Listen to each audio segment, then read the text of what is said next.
So to use an ionic name and go to a formula in just a basic binary, the first things that we did, we would look at the two parts of the name, and we would want to make sure we're identifying those pieces on the periodic table.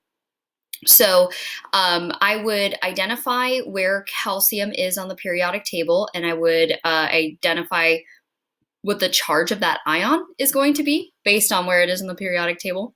And then I would also do the same for nitrogen. See, we've changed our ending to nitride because this nitrogen is in a bond, and it's specifically "ide" because it refers to just the element nitrogen being in this bond and not a polyatomic.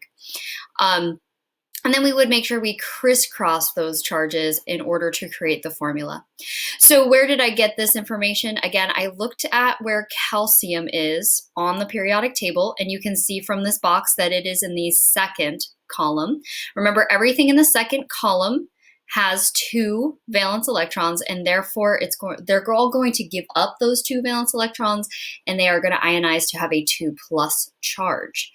Nitrogen is on the other side of our periodic table over here, and it's in the fifth column of the periodic table, meaning it has 5 valence electrons. Now it's going to be easier for nitrogen to grab on to 3 electrons, and therefore everything in this column that has those 5 valence electrons are all going to have a charge of 3-.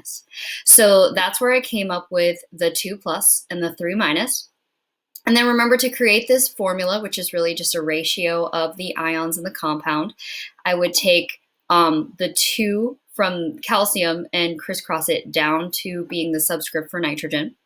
And I would take the 3 from nitrogen and crisscross it down to being the subscript for calcium. So you're just going to do that every time we're going to be creating basic ionic formulas.